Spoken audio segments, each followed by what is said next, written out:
raise some Cain.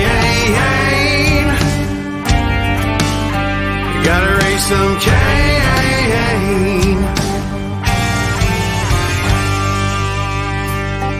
In the heartland where the faith runs strong, we've seen the shadows growing long. Watch those around us be deceived. Yeah, the fight is at our doors, no matter who we believe. Corruption, lawless day and night, we'll speak the truth into the light. We'll bring the battle, heed the call, watch the whole thing fall. We gotta raise some Cain, show the lies, break some chains and make things right. Feel the power, be the change. The time is now. We gotta raise some Cain.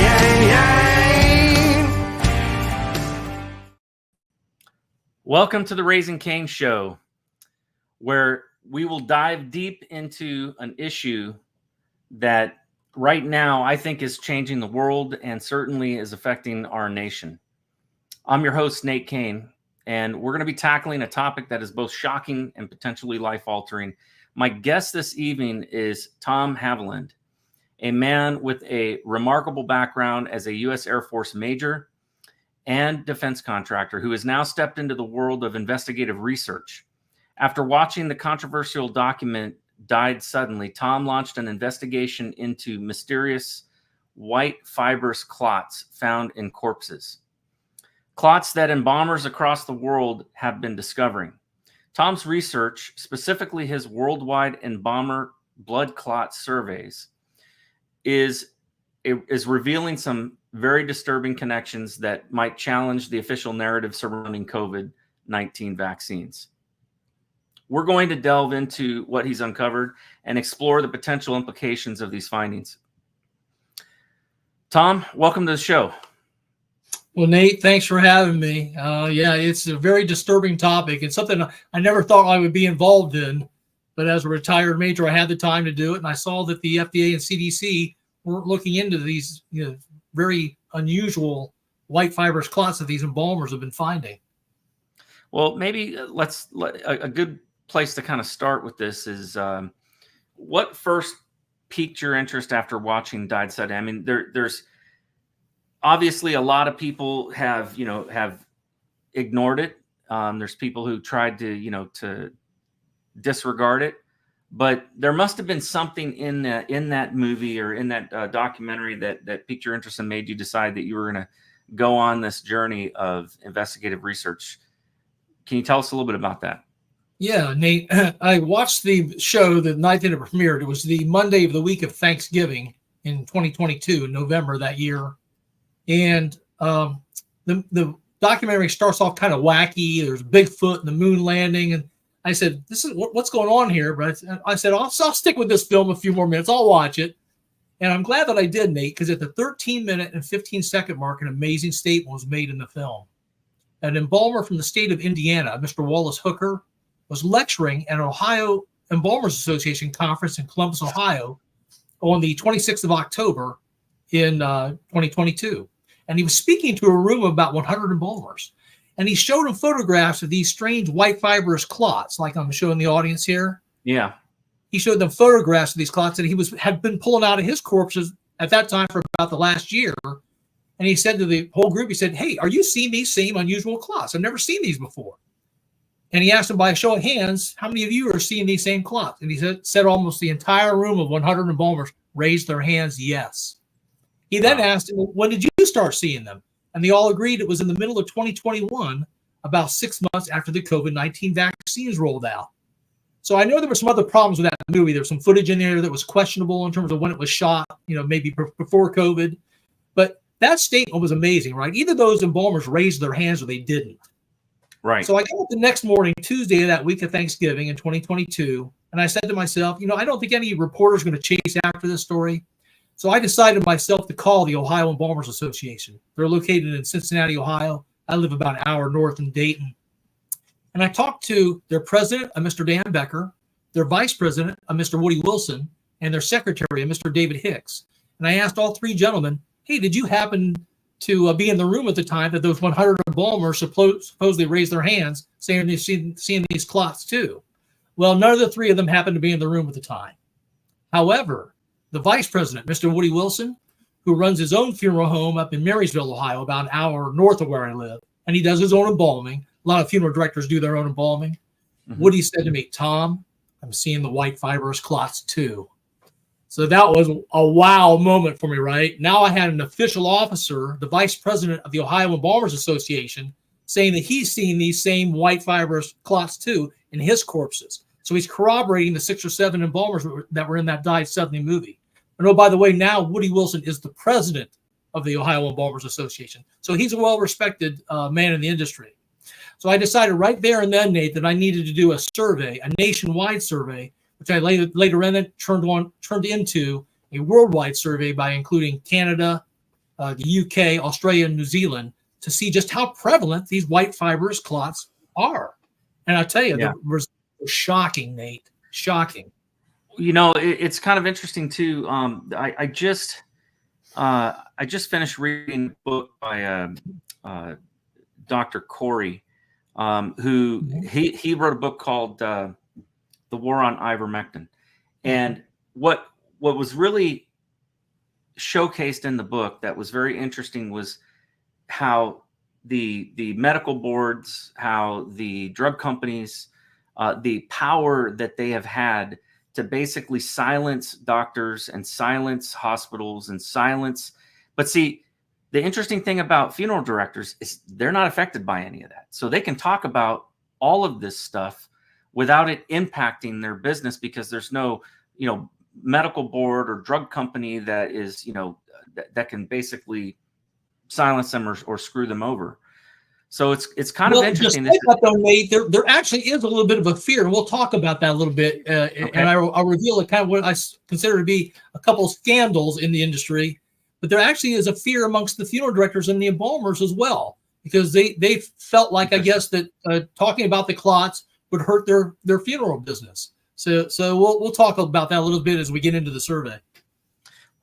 But you're right; it's not as bad as what's in the medical industry.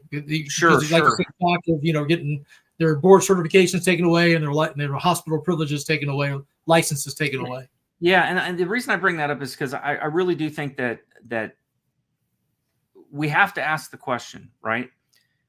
Why have the hospitals been silent? Why have the doctors been silent? Why, there has to be a reason, and there is one. And doctors who have come forward have lost their medical license. They've lost their practices. They've not been able to practice medicine.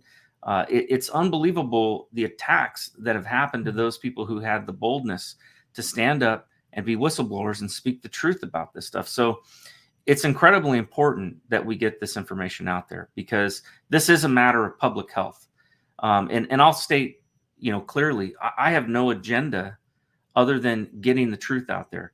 I don't make any money, off of, I don't have any money in the stock market trying to short these vaccines. Let's put it that way. But it became very obvious to me that something was wrong, and my level of trust completely bottomed out fairly quickly because in COVID you had the government, you had the media, and you had the hospitals and doctors and drug companies all in lockstep. And usually you don't see that kind of cooperation unless there's some sort of political pressure being put on somebody. Mm-hmm. That immediately made me go, whoa, hold on a minute. Why are they banning people who have alternative views? Why are they censoring them? And what really woke me up was there was a Lancet study that came out and Lancet's a very respected medical journal. Mm-hmm. But there was a study that came out or a report that was published by a couple of Indian doctors, and these guys were specialists in genetics. And they had, when everybody was saying that this was something that evolved, that this was it was found in a they think it got into circulation through the wet market. These guys, they published a very convincing report, basically saying, we've analyzed the virus. It has all of these different inclusions, including HIV and SARS and I can't remember the other one. It starts with an M, but they had all these different things that were in this virus, and they said there is no way possible that this could have evolved that quickly. It would take like 1,000 years to get this variant, and they said there's just no way because of the way that the way that these viruses mutate and the DNA in particular mutates within it. And so I thought, oh, wow, this is interesting, and so I decided, I'm going to go ahead and I'm not going to comment on it. I'm just going to publish this already published document out of this Lancet medical journal on Twitter. And I did, and I put it on Twitter and Facebook, and it was my account was immediately suspended. Wow. And I said, whoa, I mean, I didn't even advocate for it. I just said, hey, this is an interesting study, and published that. And it was immediately shut down, both my accounts. And so that's where I realized something fishy was going on. So my moment where I realized something fishy was going on, Nate, was I was working at Wright-Patterson Air Force Base, Ohio, as a defense contractor. I've done 20 years in the Air Force, retired as a major, then did an additional 16 years with the Air Force as a defense contractor. Joe Biden, though, came out with the mandates in the fall of 2021. And I have been doing research. I have been looking, our CDC wasn't putting out good information, but the Public Health England was, their counterpart in the UK.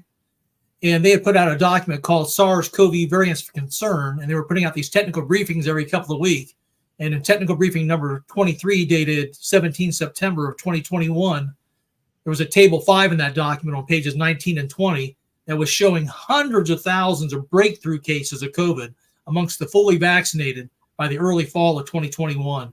So but that was the same time when Dr. Fauci and the folks on the TV here were telling us, hey, this is the pandemic of the unvaccinated, right? If you get the shot, you cannot catch COVID or transmit it to others. So I knew that was a lie, and I'm a data guy, and I made my stand right there. And then I sent an email to a 3-star Air Force general that had tried to guilt us into taking the jabs. I said, shame on you. Instead of standing up for our right to decide for ourselves whether or not to take an experimental drug, you chose to spend your time trying to guilt us into taking the jab. Shame on you. And that email, of course, I CC'd all 30,000 people that work at Wright-Patterson Air Force Base with that email and with the data from that document that I mentioned from Public Health England, showing that the data showed that, it was ridiculous to mandate a shot that we knew wasn't going to stop you from catching or transmitting the virus, as well as the fact that this was unethical, right? Mandating an experimental drug on somebody is just plain unethical. So that cost me my job, and I don't regret it to this day. Yeah, I had, by the time that the Biden administration enacted a, regulation that said all defense contractors had to get vaccinated, or they could not work, for the federal government, even as a contractor. I think there was an exception, though, if the company had 10 employees or less. So I had the company that I had worked for 3 years, came to me and said, hey, we need you to get vaccinated. And I laid into them and I said, first off, how dare you even ask me if I'm vaccinated? That's a violation of HIPAA. I said, it's none of your business. And I'm not going. And I said, but because this issue is so important to me in terms of bodily autonomy, if there's one thing that is that's more there's the one thing that's the most sacred thing is your own self, your own body, what you put into your body. And how dare the government think that they're going to coerce me into vaccinating myself? And so I've always had a little bit of a rebellious spirit, I guess. And so I just said, not no, but hell no. And I told them, amen to that, Nate. I had this exact same feeling you had. Yeah. Yep. It turned out to be a blessing, though, because it gave me the time I need as a retired person to do the surveys. Yeah. Well, I ended up starting my own cybersecurity company, and I got a subcontract, to another. So I was basically subbing to another sub. And because my company had only 2 employees, the rules didn't apply to me. But of course, the courts eventually ruled that was unlawful, and that they had no right to do that, because they were trying to use, oh gosh, what was the name of it? OSHA. Yeah, they were trying to use OSHA as their means of being able to force this, right? So it's just unbelievable. I look at it now and I think to myself, how in the world did this happen? How did the American people allow this to happen? I mean, it is really insane. And I'm actually in the process of, I'm going through reading a book right now called The Psychology of Totalitarianism. And it is fascinating. And it gets into, yes. Yeah, I'm reading that book right now. I think I'm on like chapter 6, but it is fascinating. It gets into mass formation and how that affects people. And that's exactly what happened here. So, by the way, Nate, I saw that in action. After I got fired from my job, I actually stood on a busy street corner here in Dayton, close to the Air Force Base, for 120 days between the fall of 2021 and the fall of 2022. And the sign I had said, "No vaccine mandate." And this was a very busy intersection. There was a Red Lobster, a Walmart, a Best Buy, an Olive Garden, a Lowe's, 4 lanes of traffic each way, 2 turn lanes, big. Yep. And over the 120 days, I probably saw 500,000 cars go by. But what was interesting was when I held that sign up, there were 3 types of groups. It was about 60% of the people would do nothing. They would just drive on. They, too busy in their own thoughts, their own day. There was a full 20% that would honk their horn, cheer, give me a thumbs up, saying, "Right on, man. You should be able to make your own choice on whether to get the jab or not." But then there was that 20% who hated me. They said, "You're killing grandma. Yeah, you deserve to die." Yeah, right. Yeah. Just as much hatred as you can spew, right? Yeah. And what was interesting is over that entire year, as we got into the fall of 2022, as we learned more and more about a lot of the negative side effects from the vaccines and the fact that they weren't stopping people from catching COVID or transmitting it, that was becoming quite clear, especially with the Delta strain. Then that 20% that hated me still hated me. They never changed their mind. Like you say, they were locked in, as Matthias Desmet talks about, to that mass formation psychosis. And amount of data, because I would stand there with a bullhorn as well and give them facts and figures, and also, mention, kind of tease them a little bit, say, "Hey, right now, like in the early fall of 2022, President Biden had COVID, his wife had COVID, Dr. Fauci had COVID, Rochelle Lewinsky had COVID, Albert Bourla of Pfizer had COVID, and then they all took Paxlovid and got COVID again 2 weeks later." And I would mention that to the people and they'd say, "What's going on here? Why are you still supporting the jabs? They're not working."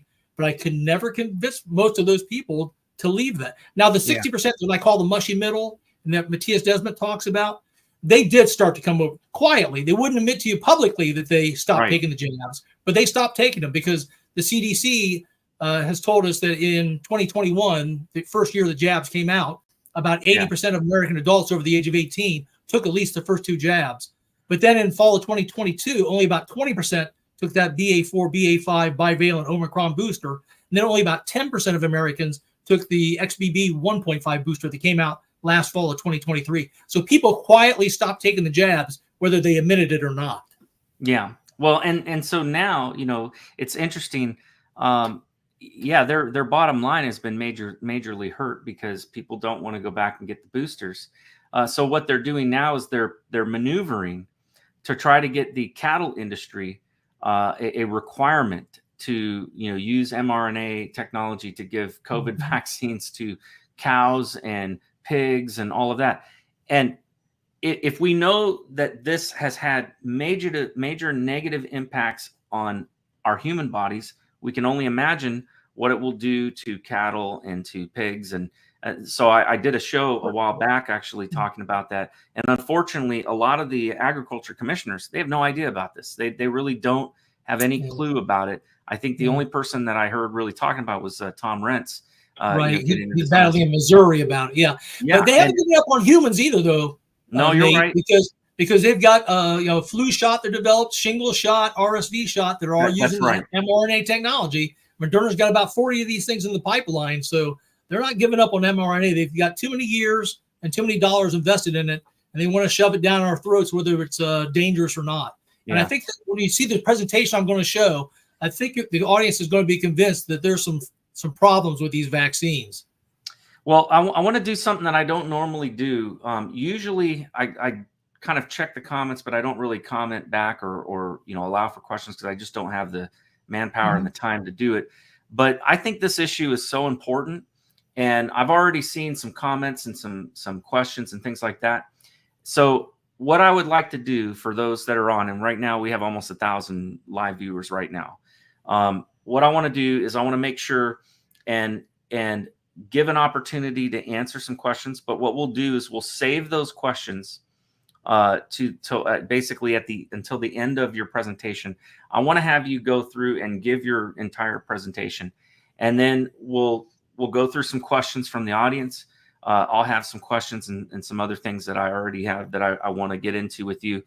And folks, I normally try to keep my show to an hour, but I think we're going to probably go beyond an hour tonight.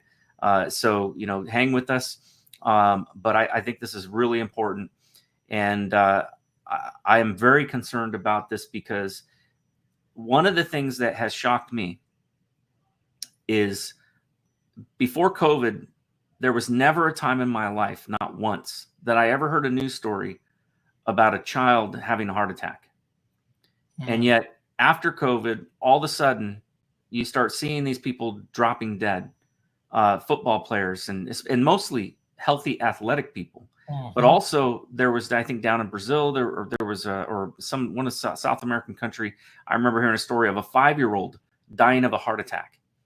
And when you hear about these kinds of things, this was before they discovered about these fibrous blood clots and things like that. But I knew then that there was something seriously wrong with these vaccines that was going on. And so I think this issue is important. And I don't want to just be the bearer of bad news and just talk about the negatives of this, but there are some things that can be done to kind of help mitigate for those that, mistakenly, got suckered into getting these shots. And so I think, I want to talk about some of that as well. And, after your presentation, but I think it's important that we understand these things from a very knowledgeable place so that when we talk to our neighbors, when we talk to our friends, when we talk to, our fellow, church members or whatever, or our coworkers, that we can speak in a way that shows that we're educated about the issue and that we're not just repeating something that we saw on the internet. Because what we're going to see tonight in this presentation, I had Tom on another show that I have, which is was only 20 minutes. And that was definitely not enough time. But even in that 20 minutes, the amount of detail that Tom gets into is quite, it's quite a bit. And I think you guys are going to walk away from tonight's discussion very well educated about this issue. So without further ado, Tom, I'm going to go ahead and bring up your presentation, and then you just tell me when you want me to move the slide, and sure, I will go to the next slide. Yeah, for both of the surveys that I did, by the way, like I said, when I got that stunning news from the Ohio Embalmer Association president, Woody Wilson, that he was seeing the clots too, I decided to do these surveys. And the first thing you have to come up with is, well, what questions do I need to ask? And basically, any good reporter asks the questions: who, what, where, when, why, how. So there was a couple questions I really couldn't ask, and who was one of them, because the embalmers, they actually were a little bit nervous about responding to the survey. So what I did is, in the survey, we allowed the embalmers to respond anonymously. And another question that you really cannot ask the embalmers is how or why the clots are forming, because they're just embalmers. They don't know the whole biochemistry behind what's happening inside the body. But they can tell you the what, whether they're seeing the clots or not, the when do they start seeing these unusual white fibrous clots, and then also the how much, what percentage of their corpses contain this phenomenon, and another phenomenon we'll talk about called microclotting. So the next thing I had to do is figure out how to distribute the survey. I had an assistant, a nice young woman named Laura Kasner, who Nate, And Laura just happens to be an expert in SurveyMonkey. So we use SurveyMonkey as the tool to distribute the survey. So it was real easy. People could just click on the link to it, and then it goes straight to the survey. So then the next thing I had to decide was how to distribute the surveys. And I used a two-pronged approach, Nate. I sent the surveys to 50 national, regional, and state funeral director associations, all, each of those with hundreds of members below them, and asked them to forward the link to the survey to their active embalmers to take the survey. I then also looked up the email addresses for over 1,700 funeral homes around the world. It was quite a task. And then I sent the email to them directly with the link to the survey. So using this two-pronged bottom-up approach and a top-down approach, I tried to maximize the number of responses. In the first survey that we're not going to see tonight, there were three main conclusions to the first survey that I did covering through the end of year 2022. And those three main conclusions were, first of all, 70% of the embalmers that responded to that survey, there was 179 that responded to that first survey, 119 of those embalmers, 66%, 2/3, said they were seeing the white fibrous clots. The main consensus of those embalmers were that the clots started for them in the year 2021 after the COVID jabs rolled out. And then maybe the most shocking result of that first survey is that the embalmers were seeing the white fibrous clots in an average of 30% of their corpses. 3 out of 10 corpses. And that's including all the embalmers that said they saw none. So even if you average in all the zeros, you still got an average of 30% of the corpses. So I was actually floored when I got that result. So another thing that we did in the surveys, both the first one and the one we're going to look the results at now, is in neither of those surveys do I ever mention the words COVID or COVID vaccine. I only ask the embalmers, what are you seeing? When did you see it? And how much? I didn't want to lead the witness at all and bias the survey. So I tried to make the survey as unbiased as possible. So this survey, the second one I did covering through the end of 2023, as you can see, was to the US, Canada, UK, Australia, New Zealand, and it was conducted in December through January. I started on the 8th of December, ran it through the 8th of January of 2024. I leave it open for a month, and I send multiple emails to the associations and to the individual funeral homes, reminding them, hey, there's still time to take the survey, that kind of thing. Okay, you can go to the next slide. So the first question that we don't see on the slide here, question number one actually was, where are you from? And people would answer what state they're from, or in the UK, for example, what country they're from, whether they're from England or Northern Ireland or Scotland. But we didn't get enough responses. I wanted to check for regionality. That's why I asked that question. I thought there's a bad batch theory about the vaccines out there. I thought maybe it might show that, like in the Northwestern United States, you might have a heavy cluster of embalmers finding white fibrous clots because maybe a whole bunch of bad batches were sent to the Northwest United States. But I didn't get enough responses. This survey, I got 269 responses, which is better than last year's survey, but it still wasn't enough for me to determine any kind of regionality. So there were embalmers from every state across the state that answered, some that saw the clots, some that didn't see the clots. So I didn't see any regionality in the limited number of responses that I got. But of the 269 responses I did get, the first question we asked of substance here is, how many years have you been an active embalmer? And as you can see there by that bottom bar, quite a few embalmers have over 20 years of experience, with the average being 15 years. So this is a good thing, right? They know what the body looked like in the years before COVID, 2019 and before. They know what it looks like in the year of COVID, 2020, but that we didn't have any vaccines. And then they also know what it looks like in 2021 when we had both COVID and the vaccine. So that's a good thing. Next slide. We then asked them, how many corpses do you personally embalm per year? As you can see there, the average is 100 corpses per year, so 2 a week. That's good. Some of the embalmers, like Mr. Richard Hirschman, who was in the Died Suddenly movie, I communicate with Richard Hirschman on about a weekly basis to find out what he's seeing in his embalming room. Richard's a trade embalmer. He actually contracts with about a dozen different funeral homes in the lower Alabama area, which he lives. And he does about 300 corpses per year. So he's a very active embalmer. As you can see there, it's 100 corpses per year, so 2 a week. So these embalmers know what they're seeing. Next slide. All right, I'm just adjusting things here so that it's not blocking the slide. Okay. All right. The next question. Oh, wait, sorry, wrong way. That's okay. There we go. Question. Okay. I asked them, did you observe any large whitish fibrous clots? And we had showed a photo in the survey of an example of the clots. By the way, it's important to show that example because before these white fibrous clots came around, embalmers have been finding forever two other types of clots. One's called a grape jelly clot, and it's called that because it looks just like grape jelly. It's dark, purpley, reddish color, and it dissolves very easily in your hand, just like grape jelly does.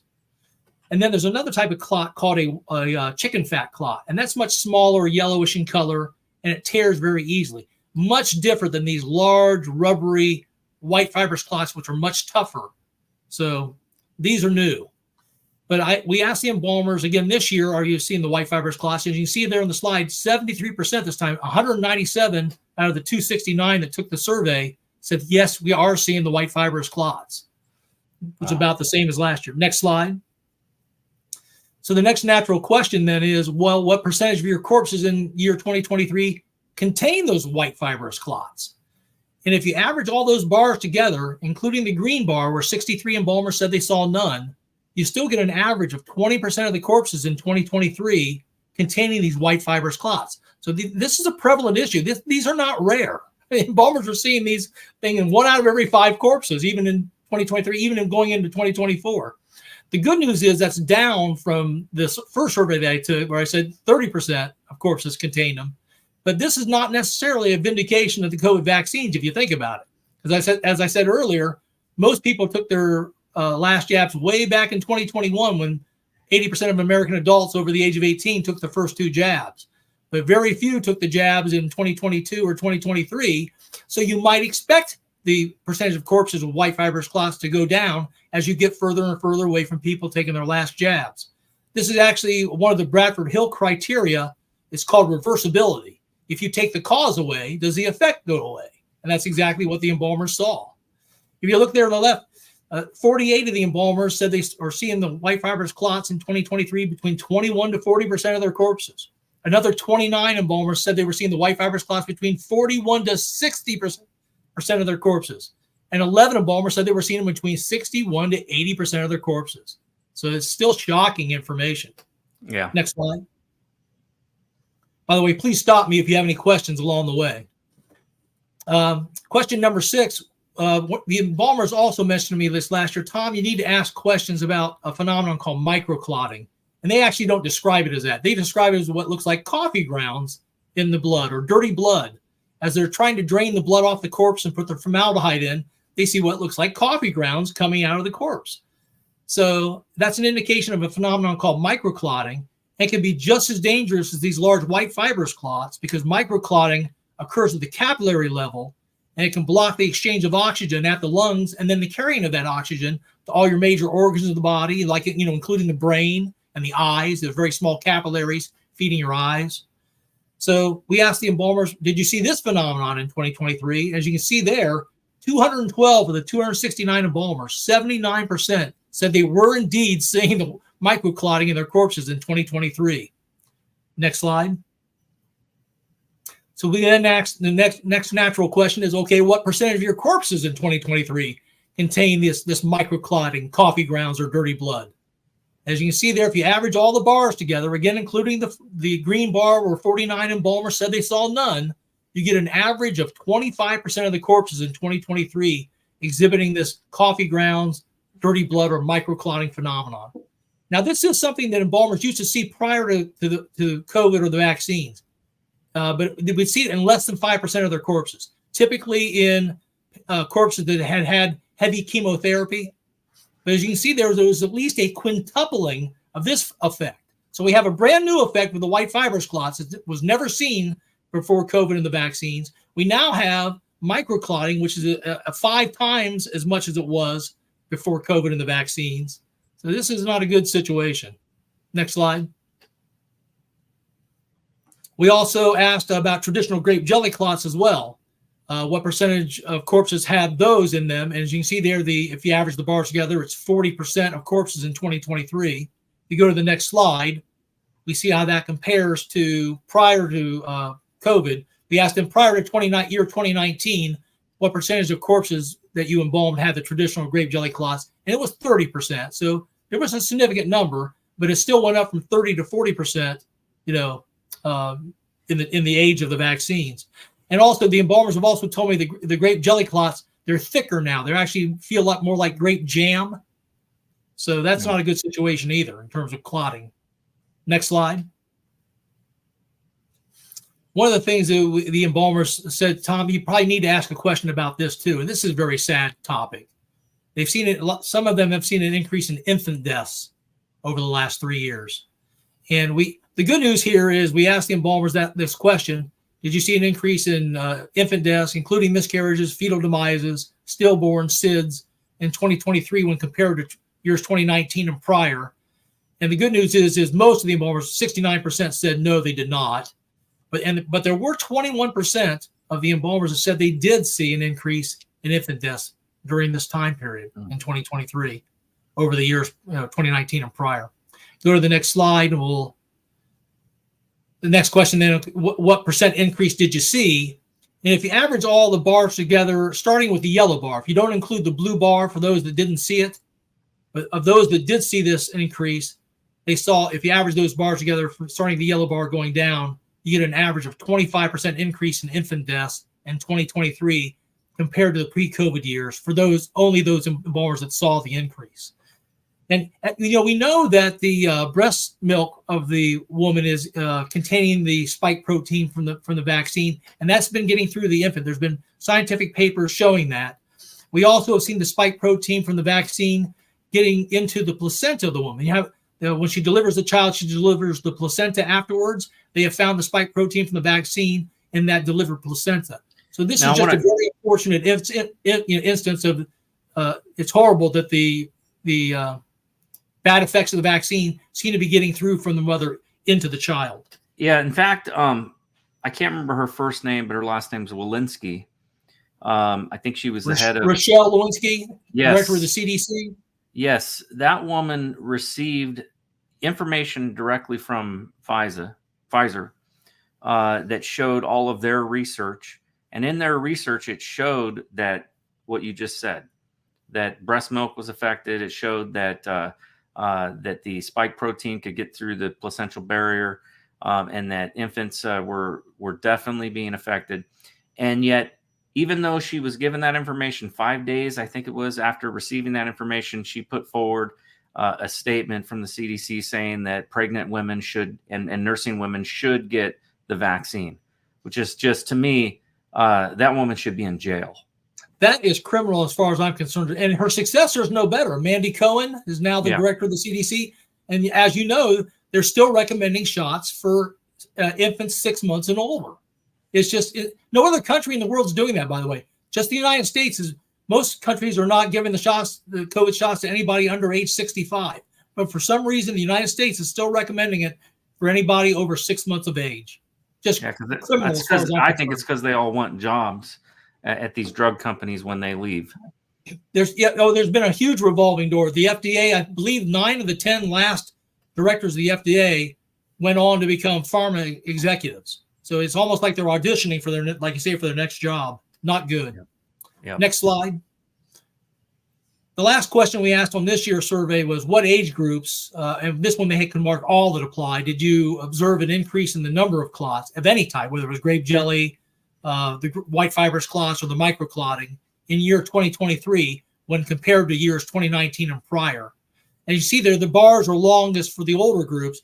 And that's kind of scary in and of itself because, as we know, even prior to COVID, older people had a lot of problems with, plaque buildup in their veins and arteries.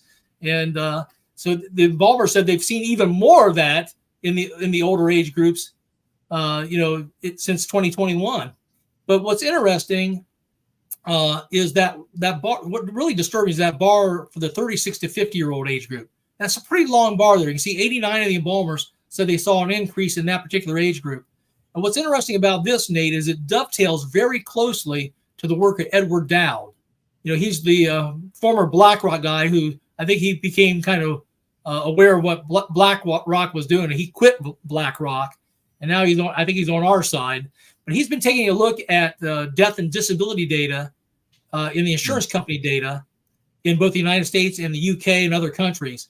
And he's noted that there was a tremendous spike in death and disability insurance claims in the third quarter of 2021, which is right at the time that the COVID-19 vaccines were mandated for the military. And like I said, Joe Biden tried to mandate them for any company with less than 100 employees. The Supreme Court shot that down, but many of those companies preemptively made their employees take the shots anyways, thinking that edict was going to stand.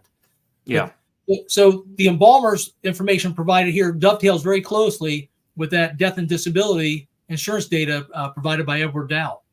So it shows you that no matter which angle you come at this, when you take a look from either your insurance data, from excess mortality, from these white fibrous clots, from myocarditis studies, every way you look at the data, it says bad things about the vaccine. So I think we can stop this. We can stop the presentation now. Okay. What was interesting is when I was doing that survey, like I said, I started it on the 8th of December and ran it till the 8th of January of 2024. But about 5 days into the survey, Nate, I had only gotten about 14 responses in my Survey Monkey collectors. I said, this is terrible. I need more responses than this. So I had a list of the 30. I sent it to the 30 largest U.S. states by population, their funeral director associations. And I had a phone list of each of those. So I called them that day on the 13th of December. And I asked them, hey, could you please, I talked to either their president or a secretary or somebody else in their office. I said, could you please forward that survey that I sent you last week to all your active embalmers so they can take it? Well, God bless the Pennsylvania Funeral Directors Association, Nate. They did exactly as I asked. And I know that because I got up the next morning and I had 93 responses of my Survey Monkey collectors. And they were all from embalmers in one state, Pennsylvania. I then got up the morning after that and I had 32 more responses from embalmers, and they were all from Pennsylvania again. So in 2 days, I got 125 responses from embalmers in a single U.S. state. And that told me two things. It told me, first of all, the embalmers, they want to tell you what they're seeing in the embalming room if they think they have the permission from their funeral director boss or their state funeral director association. But remember, it also told me that there was 29 other state associations I sent that email to and called. They must not have sent my email to their embalmers to take, right? They must have deleted my email, never let their embalmers see the survey in the first place. So, yeah. And I've got two reasons why I think that happened. First of all, a lot of these funeral director association presidents, they're funeral directors themselves. They elect one of their own as the president of their state association. Mm-hmm. Well, would you want to participate in a survey that might show a link between the COVID-19 vaccines and these white fibrous clots and the microclotting? If you had mandated all the employees of your funeral home, including your embalmer, take the COVID-19 vaccine, you might be setting yourself up for a liability suit, right?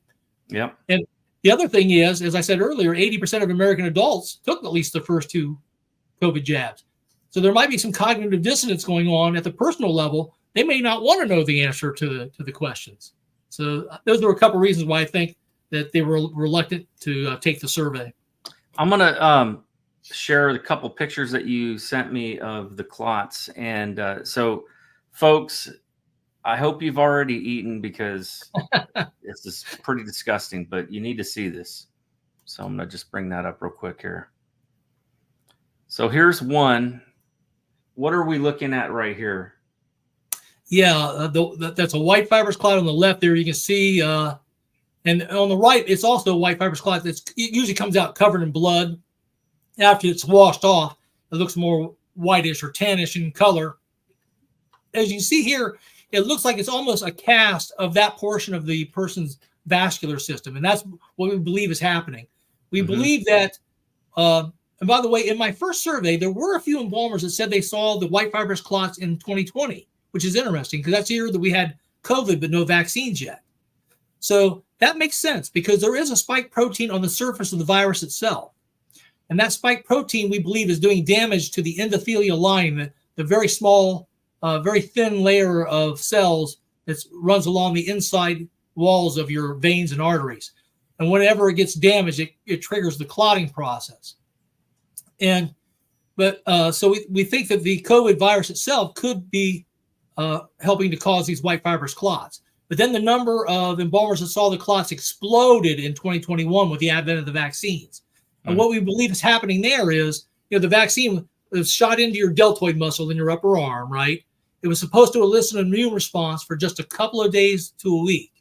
And then its job is done. It's supposed to leave your system, and it's got you ready for COVID.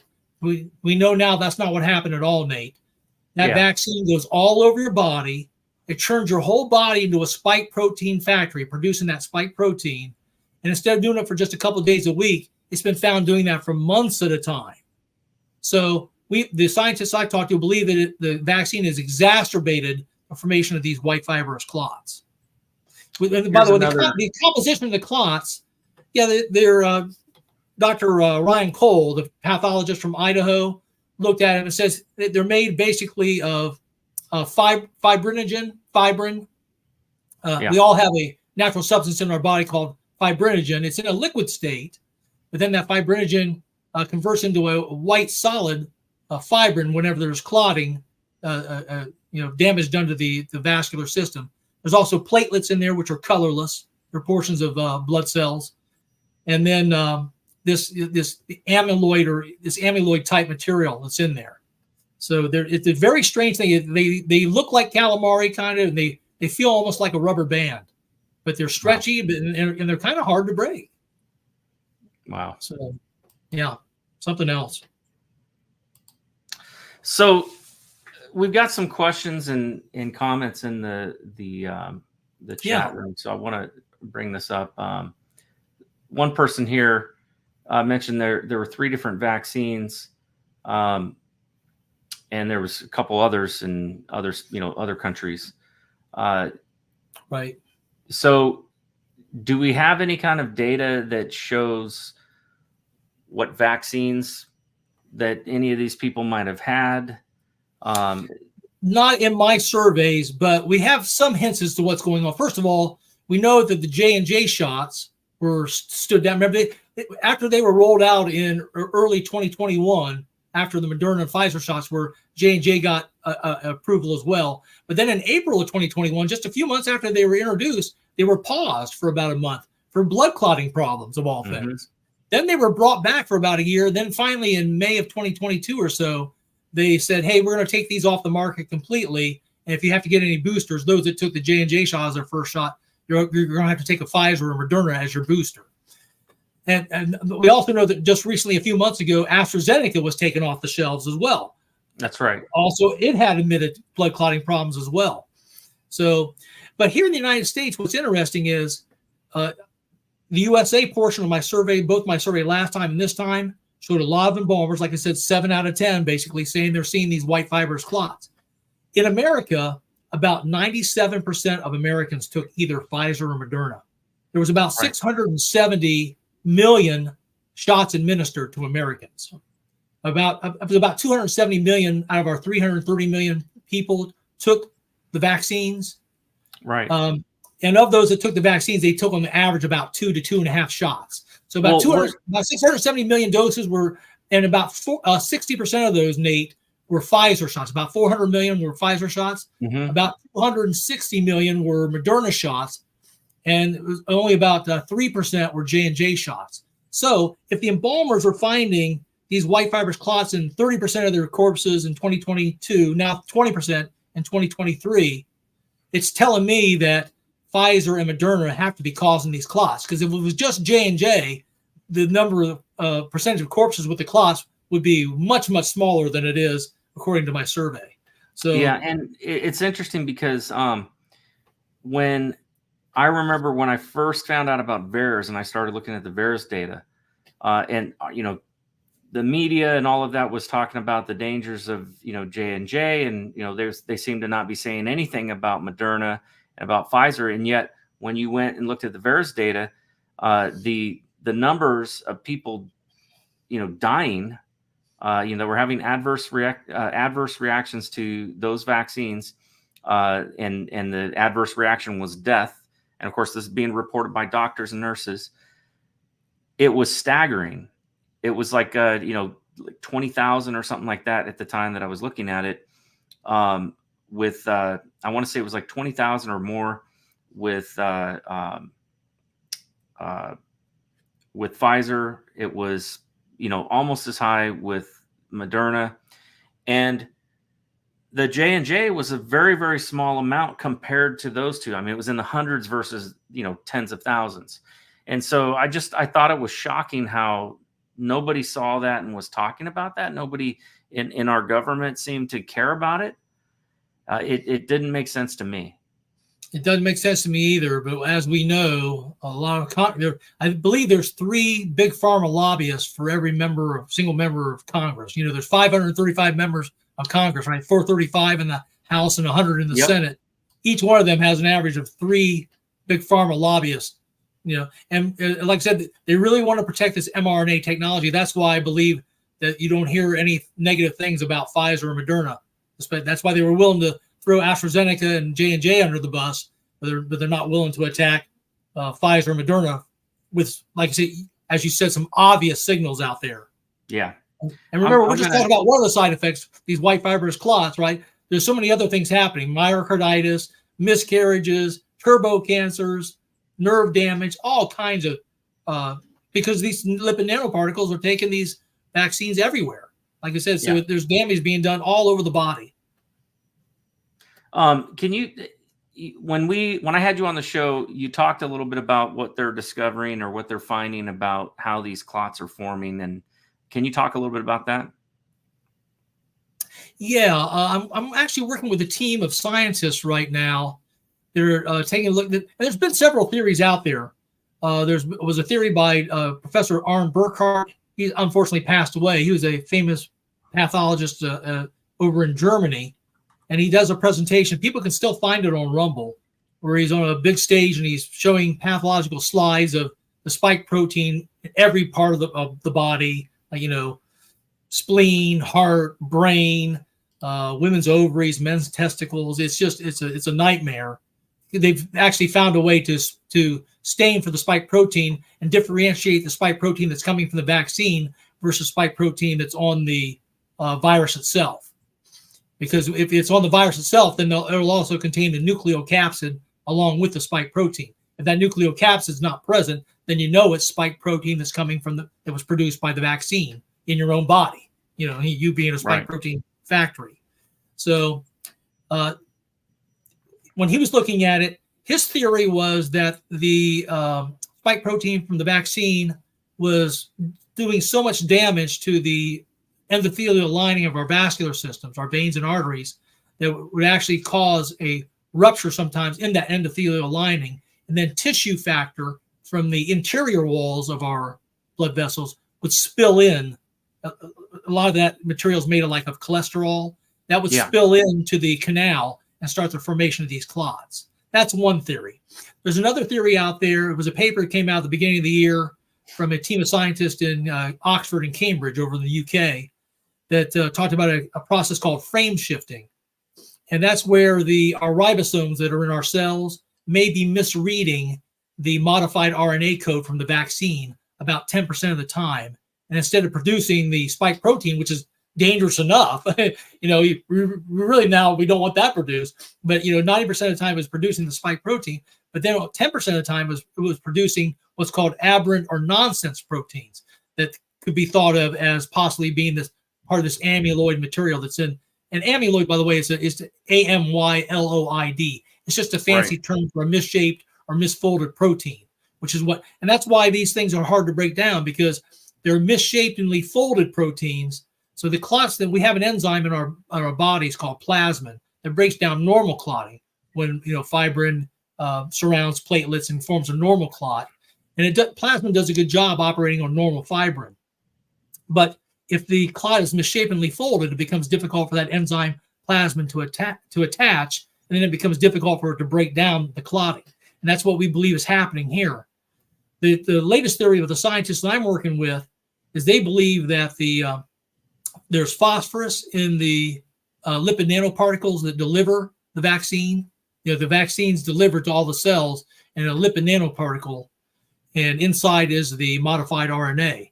And they believe at the moment that lipid nanoparticle opens up inside the cell to release the modified RNA, that's causing a phosphorylation of the fibrinogen that's in our natural blood as well, in our plasma, and then it's causing these bizarre white fibrous clots to form instead of the natural fibrin that would form the standard fiber. So it's altering that clotting process. So there's various theories that are out there as to why or how the clots are forming. And I think we just need more scientific research to get to the answer. I like the fact that, and the shame of it is I'm not aware of any government-sponsored or universities, here or around the world that are looking at this problem. It's all independent scientists that I'm in touch with a few of, and others that are actually looking at this problem because the government and the whole medical system seems to be ignoring it. Yeah, the government's not going to fund it, and I'm going to show you why. There's a really great website that I highly recommend to folks to look into. It's called Visual Capitalist, and they take a lot of data and they'll create images, and it kind of just gives you a picture's worth 1,000 words. I'm going to bring something up real quick here to show folks. Let's see here. After you do that, I want to tell the folks that there's also a bombshell I've got. We've actually got evidence that these white fibrous clots have been in the living for the last 3 years as well. We know that. Yep. So look at this. Which industry spent the most on U.S. federal lobbying in 2023? Pharmaceuticals and health products, $383 million. The next highest was electronics manufacturing and equipment, and insurance. But I mean, that's a massive number. Yeah. It's almost double. Well, it is double, more than double. The third one down, which is insurance. Oil and gas, is 133 million. Hospitals and nursing, 133 million. But Big Pharma is also your largest sponsor of television commercials. That's right. So they're controlling the media as well. So they've got a stranglehold on the whole complex, both the government and the media. Yeah. So I think we have a major problem here based on this data and the data that you were just talking about that shows me that what you have here is, it's not capitalism as it was meant. It's crony capitalism. And they're using it to basically buy influence. That's the bottom line of what they're doing. And it goes beyond just a lobbyist who's bringing information to these members of Congress. No, I think they are absolutely affecting their willingness to talk about this or hold hearings on this kind of stuff. Well, and they bought the greatest influence of all, right, Nate? I mean, they bought the ability not to be sued, not to have any liability if anything goes wrong with their product.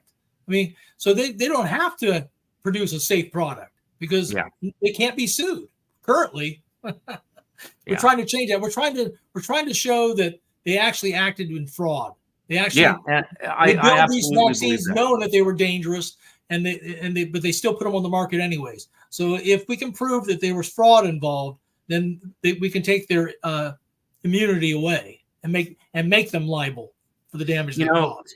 There is something that I ran for Congress and lost in my primary, but one of the things that I was running on was I believe there is a need within Congress to hold or to create what's called an Article 1 tribunal, specifically to address this issue. We've done them before. In fact, we have one that's currently still in existence, the IRS court. But I think we need a special court to adjudicate this issue, and I think there needs to be a special counsel to do a thorough investigation, because I do believe there was fraud. I think there were people who were paid off. I think there were people who were given very fancy and high paid jobs. People that had, and I think a lot of that has been going on for a long time. And so it doesn't just affect this. I'm seeing nonstop ads for Ozempic, to give you an example. Mm-hmm. I mean, everywhere on my phone, I'm playing a game and I'll get an ad for it. I'm seeing it everywhere. and it's being advertised for weight loss. It's not even being advertised for what it was, on label for, right? Which was, blood sugar management. But there were, before all of this advertisement hit, there was a study, that had come out that was showing there were major side effects, paralysis, within the stomach and digestive system, and some other issues and stuff. And so what I'm seeing is that I'm seeing a continuation of what I just brought up, which is these drug companies have all of this influence in the media and in, Congress, within the government. They have no accountability. And, I think that this is a national security threat on a major level, because a lot of these companies are not even, they're multinational conglomerates. They're not beholden to the United States. Yes, they want the United States market, but they're also selling their drugs in other countries too. And these are multinational corporations. And I think that is a huge conflict, a conflict of interest. So this is something that I agree with you. Yeah. I agree with your concerns. And, I'm big in favor of a Nuremberg 2 trial for absolutely. People. Yeah. Absolutely. And if it's found that somebody knew that this was going to cause all kinds of death and they pushed it anyways and profited off of it, absolutely, they should get the death penalty. I really believe that. After a fair trial, of course. Of course. Of course. Yep. Yeah. As I mentioned earlier, one of the shocking, people say, okay, the embalmers are finding these things in corpses. Okay, big deal. What about the living? Well, we've got proof this is happening in the living. And it didn't shock the embalmers and me at all, because the embalmers said they were picking up corpses that were only an hour or two old, and they were finding them riddled with the clots. So they knew, said, hey, there's no way these clots could have formed in just the hour or two since the person passed, with the body still warm. But a couple of whistleblowers have come forward, Nate. A doctor over in the UK, a Dr. Philip McMillan, who runs a YouTube channel called Vegan Health, VEJON, has found his own whistleblower who's in the United States, who works in what's called a cath lab. It's short for catheterization lab. It's a lab where people go to, living people, to get clots removed from them. Before COVID came around, it was the grape jelly clots and the chicken fat clots.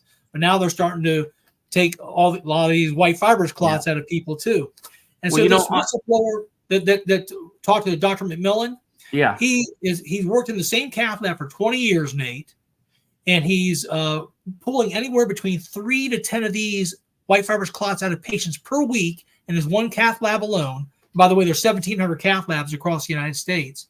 And what's interesting about this is, unlike the embalmers, vascular surgeons, endovascular specialists, nurses, and radiologists, the doctors that work in these cath labs, they do have access to the COVID vaccination records of all their patients. And this whistleblower for Dr. McMillan says that whenever he finds these white fibrous clots, the person's had anywhere between 1 to 8 jabs, and the more jabs they've had, the worse the problem seems to be. It says 99% of the people with the white fibrous clots have taken anywhere between 1 to 8 COVID-19 vaccines.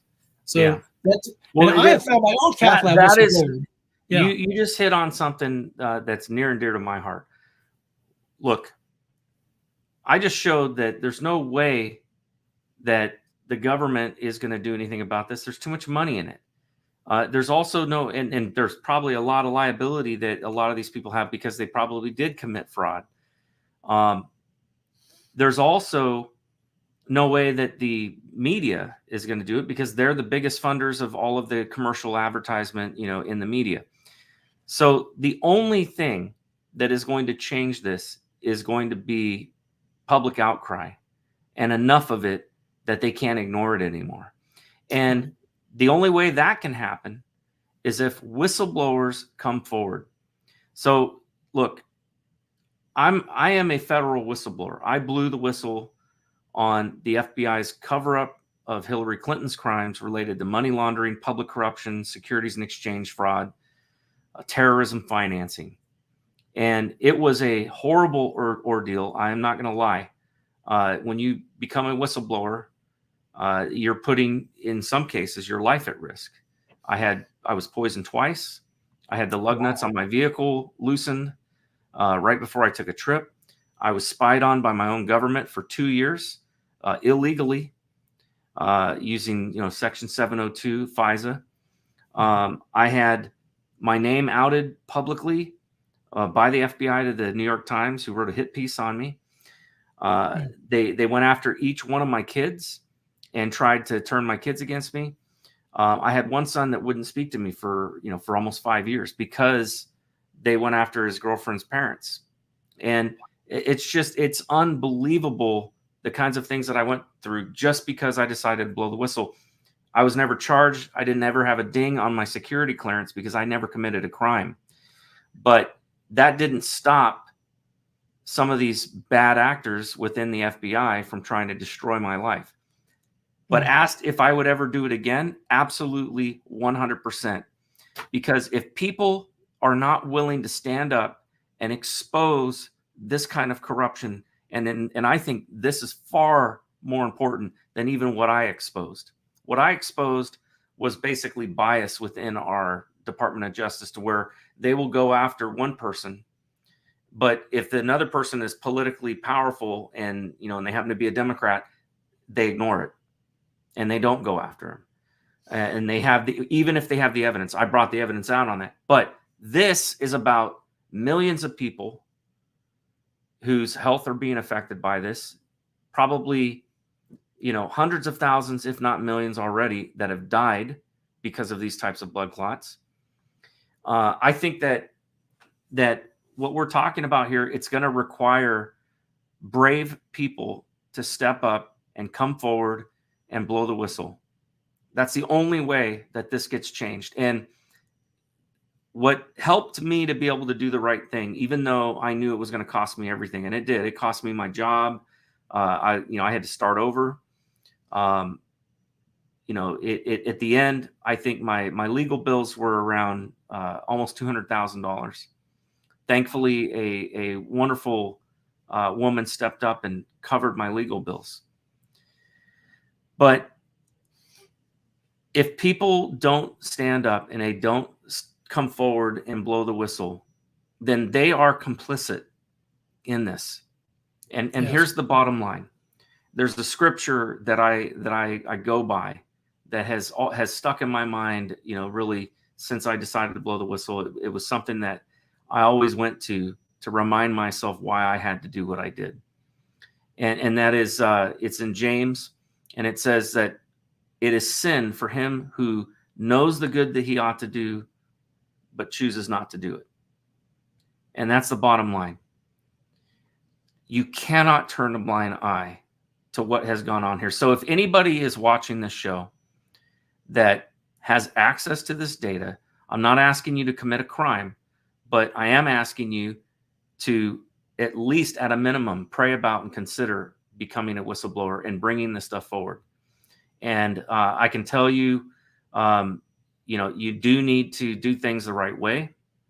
You need to go through certain procedures to protect yourself. But there are some good whistleblowing attorneys out there that can help. And I think that this information, it's important. We got to get this kind of information out there to the public, because there needs to be a public outcry for our government to stop this from ever happening again. We can't do anything about what has already happened other than maybe hold some people accountable. But right now, the way things are right now, there's nothing to stop this from happening again. In fact, I guarantee you it will happen again and again and again and again, because there's so much money involved. Donald Trump, when he signed that bill that basically forced the drug companies to lower their prices, because he said you're not going to sell your medications or your drugs to Canada for less than what you're selling them to the U.S. For the Medicare and stuff. And so he signed a bill that basically said your prices have to be at their lowest tier, because we're the ones that are basically putting up a lot of the money for the research and the funding for the development of these drugs. And it was the only time that I ever heard Trump crack a joke about somebody killing him. He said, these are dangerous people. They might kill me for this. And Wow. and I think it's interesting. And in fact, I think that when you look at how much money's involved here, $383 million just in lobbying alone in 2023. What they're making on the last several years, Moderna and Pfizer, they're making tens of billions of dollars. Yeah. I mean, and by the way, hundreds of billions of dollars. That's right. And by the way, this is just the lobbying that's being done at the federal level. It does not include the lobbying being done at the state level, because here in West Virginia, there's no record, there's no registry for people who go down and lobby our state legislature. Anybody can walk into their office, they can take them out to dinner, they can do whatever. There's no registration at all down there. And so we don't even know who the lobbyists are that are walking around in our state capitals. And so when you think about the fact that we have 50 states, and I guarantee you they got lobbyists that are down in these state capitals, because a lot of the decisions that were being made at the state level by these governors and by the state legislatures to fund, a lot of these vaccines and stuff. So, well, yeah, they like I said, the big pharma's got hundreds of billions of dollars with a B involved in this, and years of research. Yeah. And the last thing they want to do is scrap these mRNA vaccines and lipid nanoparticle technology and have to go back to square one. They do not want to do that. They want to keep pushing them on the public, regardless of how dangerous they are. Yeah. And, as one of our commenters here points out, that doesn't include money off the books. We don't know what's going on, behind closed doors that, or in back alleys where they're making deals and stuff. We really don't. But I love the speech you made, Nate, because people have to get over their fear, whether it's an embalmer or funeral director or a vascular surgeon or endovascular specialist or radiologist. The people they're the only people that see these clots, right? Coroners, medical examiners, very few people can see what's happening inside somebody's vein or artery. So if they don't speak out about it, the problem stays hidden. So I try to bring that to the awareness of the American public. So if our governments fail to tell the people, if big pharma fails to tell the people, if big medicine fails to tell the people, at least I can tell the people, and people can do some more research on their own, and then hopefully make a decision not to take any more of these mRNA lipid nanoparticle products, whether it's for COVID, flu, RSV, shingles, whatever they come out with the next few years. It's a dangerous technology, in my opinion. You know what they don't show? Somebody pointed out in the comments, I think this is a great comment. They said, remember when tobacco was the strongest lobbyist with the NRA? Yeah. The gun lobby's not even on here. They don't even make the top 10 lists, right? Yeah. And yet that's who they're able to raise up, thousands of people, right, to demonstrate, this, what's his name? Hogg. I can't remember. But they get these people to, go and demonstrate on a lobby group that's not even that powerful anymore. Well, remember, in the smoking industry, they had the doctors convinced back in the old days that smoking was good for you. They used to have the advertisements with the doctor smoking. That's how before we finally it took like 40 years to topple that regime. So we may have a long, hard battle in front of us. But the one thing that people can do is they have power at your own individual level to say no. Just do not comply. Do not comply. Right. That's right, man. All right, folks, if you got some questions, now's your chance. Go ahead and fire away. I'm watching the comments here, and I'll be happy to bring up your question. So while people are thinking about what they want to ask, I want to bring up something that I know for me personally has been a lifesaver. And I'll just be right up front. I don't make any money off of this at all. They're not a sponsor of the show.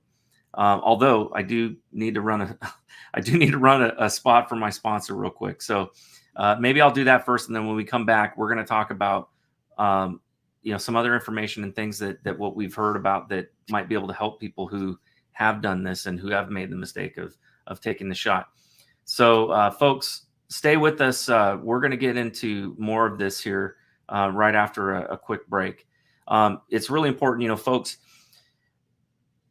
for those of us that do this kind of thing, and we do these shows, it's a lot of time. My wife, she often complains that I'm working 2 full-time jobs, and because I'm doing a lot of these shows, but I really think it's important to get this information out.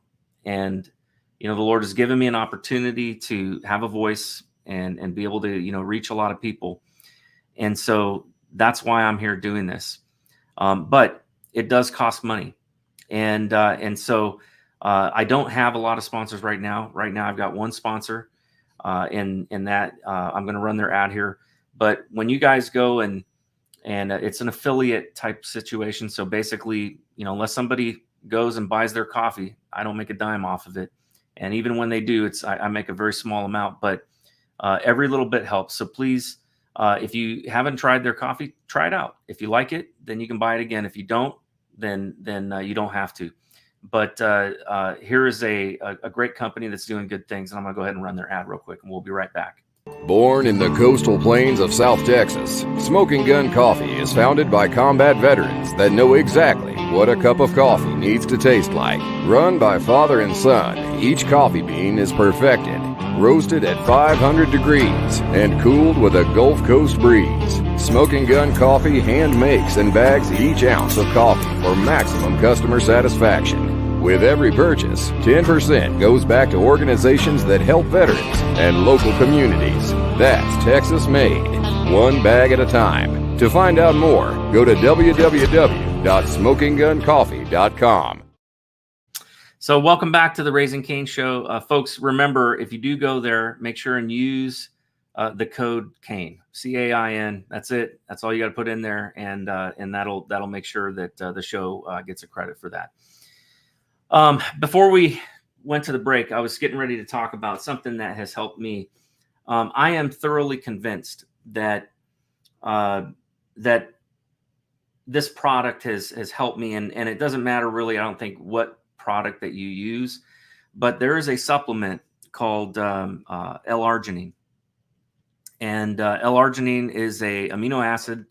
It is a amino acid that when you combine it with L-citrulline and some other herbs and things like that, it has very, very powerful vasodilation abilities. And the reason why I know that this is extremely effective is because I've had diabetes for a long time. And, I was diagnosed, I think, in 2009. And so I've had it for a long time, and I went for most of, other than the last couple of years. And I'm, to be honest with you, I'm even wondering if I should ignore the advice of my doctors, but I went for the longest time without taking any blood sugar medication or anything like that. Because I didn't like the way that it, upset my stomach and all of that. And I didn't want to do it. But but my blood pressure was high at the time. And my father, who's always been one of these guys that has, tried all these supplements and tried to drag me into it. And, God bless him, but he had me as a kid, taking, vitamins and stuff. But he brought this to my attention. He was part of a networking group, and somebody that was there sold this product, and it's called Arginine Miracle. And they have a website, argininmiracle.com. But here's what happened. I had high blood pressure. My blood pressure now is better than what it was in high school. And even if I go off of the supplement for, a couple of weeks, my blood pressure is still good. Because here's what happens. It causes vasodilation, and they've done clinical studies on their product, and it's one of the best in the supplement market for this particular supplement.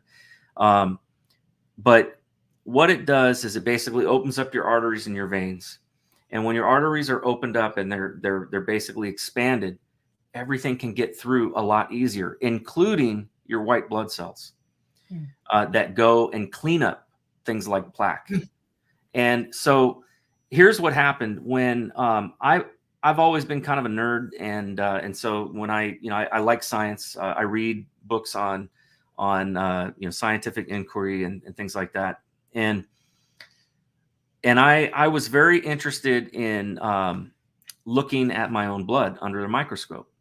And so I decided to buy a lab grade microscope, and then I took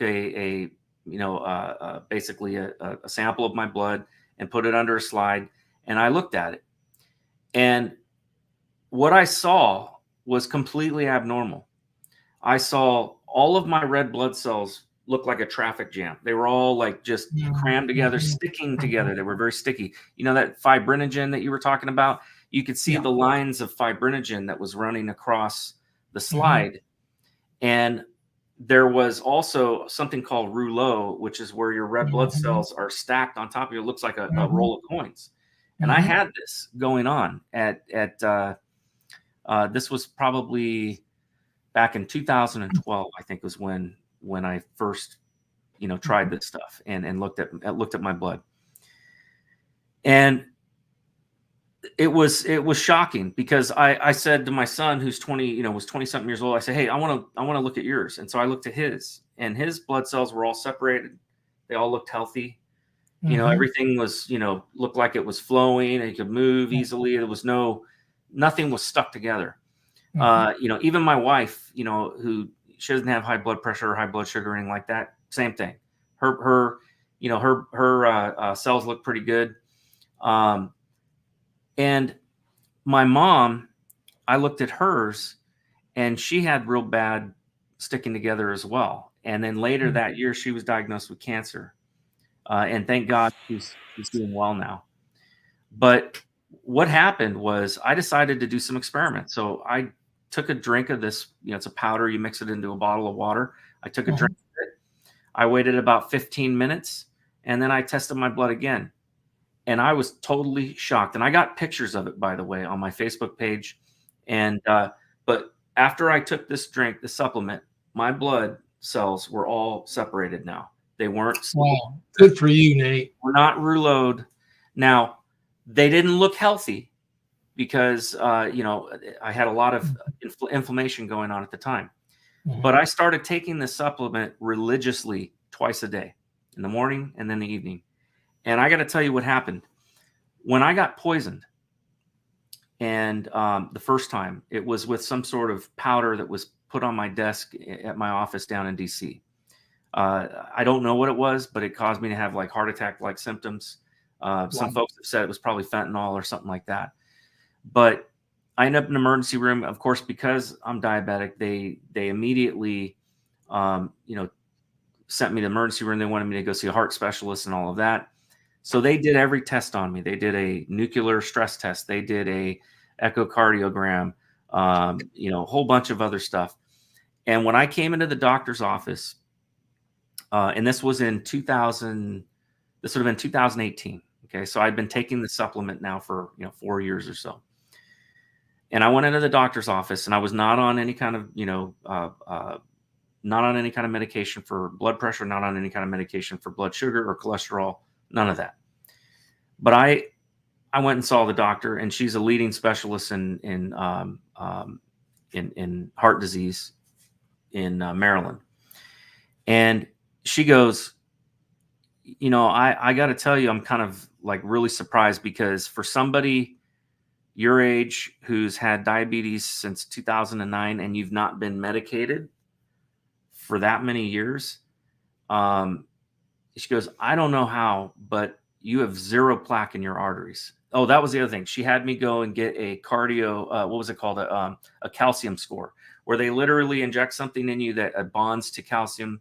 And so it will bond to the plaque, and then it's radioactive. So it lights up, and they take pictures of your heart and your arteries in between beats. She said I had zero plaque in my arteries, zero. All right. The other thing that happened was later that year, I got poisoned again, this time with some sort of nerve agent that was sprayed under my door handle of my car.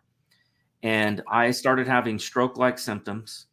I went to my doctor. They immediately sent me to emergency room, because again, I'm diabetic. They don't mess around. They're like, you need to go and get a MRI, MRA now. And so they sent me there to the emergency room. They didn't see anything on the MRA. They sent me home. told me to follow up with a neurologist. I had a neurologist that did every test. He did a EEG, MRI with and without contrast. They did a ultrasound on my carotid arteries. And the doctor, after 6 weeks, and I still had some symptoms, he's scratching his head and he's like, I don't understand. He goes, he said, I've got bad news and I got good news. He goes, the bad news, I don't know what's wrong with you. He says, all of your labs came back, clear. And he said, in fact, he said on the good news, he says, your arteries around your brain are pristine. They have no plaque in them at all, 0 plaque. And he said he was a little shocked at that for somebody, and I'm 49 years old, and I'm not a health nut. I eat whatever the hell I want to eat, and I just don't care because it's just too hard. I don't have power. And so hamburgers, hot dogs, I love my bacon. French fries. All right, I love my bacon. I love my my French fries. All right, so but he said he said I've only had one. He'd been a neurologist for 50 years. He said, I've only had one patient that had all the same kind of symptoms that you have and that had the same kind of charts that you have. And he said, but that guy's job made sense for this. He says, yours doesn't.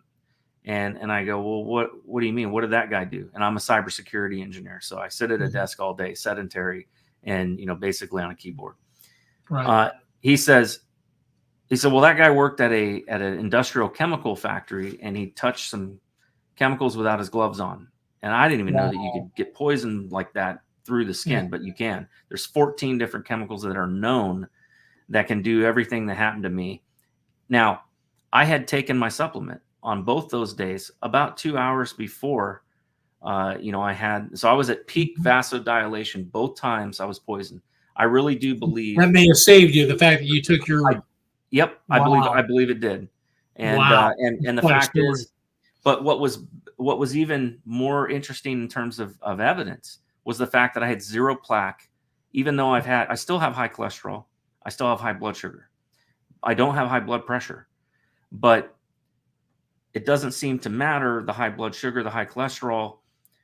If I'm vasodilated, it's not having, it's not doing the damage to my arteries that it was doing, without it.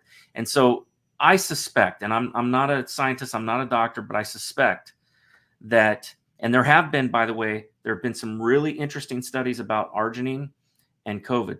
In fact, there was a really good study that was done where all they did was they just took some L-arginine powder and they added it like 1 teaspoon to water.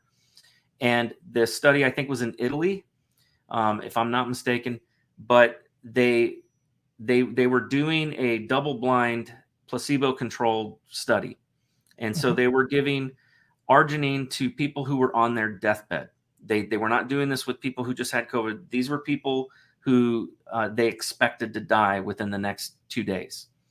And so they were every one of them was on ventilators. And they started giving through an IV, the arginine supplement. And 80% of the people who got the arginine fully recovered within like 10 days. Like they were out of the hospital within 10 days, even though they were on death's door. And what was interesting was the results were so dramatic. They actually had to stop the study because they had to give it to everybody because it was immoral to not give it to people. So there's something about L-arginine and its ability to vasodilate that does seem to have some sort of protection, but not just protection, some sort of healing property to the epithelial lining, of your arteries. It's not surprising to me. Dr. Peter McCullough is using some natural supplements too, and to help address this white fibrous clotting issue and the microclotting. And 3 of the natural supplements that he's fond of, one is nattokinase, which is a extract from soy. The Japanese have been using it for decades. That seems to have a good ability to break down this clotting, this white fibrous clots and the microclotting. Bromelain's another one, and curcumin.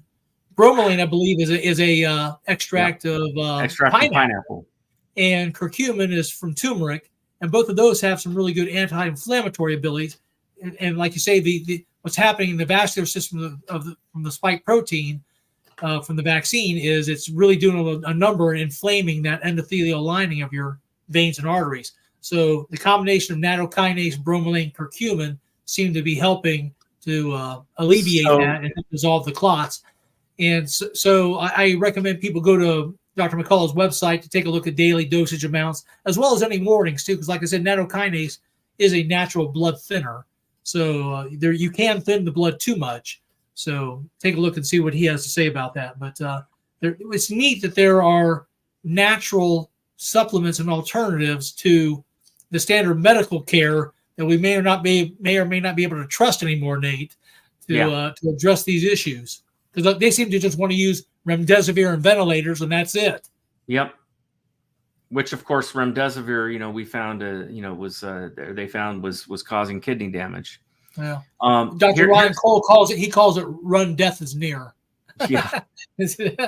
So one of the things that it's interesting you mentioned, this supplement has curcumin in it, and it also I think has pepperine, which is a requirement. It makes curcumin much more bioavailable to you. And it has bromelain. That's something that they added, I think, a couple years ago to it. And so every packet has that in it now. It also has CoQ10 and beetroot extract and a whole bunch of other stuff, elderberry extract. And there are scientists working all over the world on potential other ingredients that might be able to help cure just not these clotting issues, but all the other things that are happening too, nerve damage and turbo cancers. It's just horrible what these vaccines have done to people.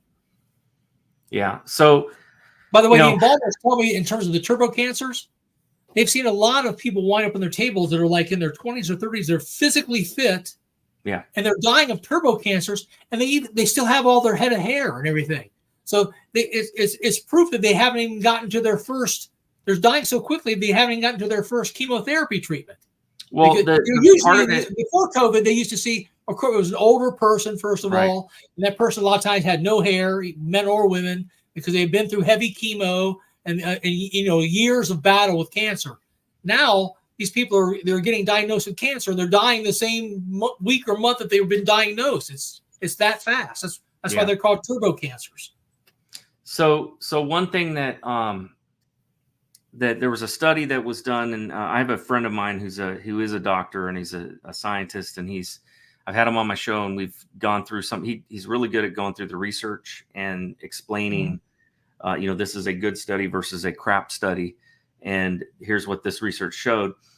One of the things that they showed that the mRNA vaccines do is they cause something, they cause your immune system to start ignoring things. And the fact is that we all have cancer. We have cancer cells. Every single person probably has cancer cells.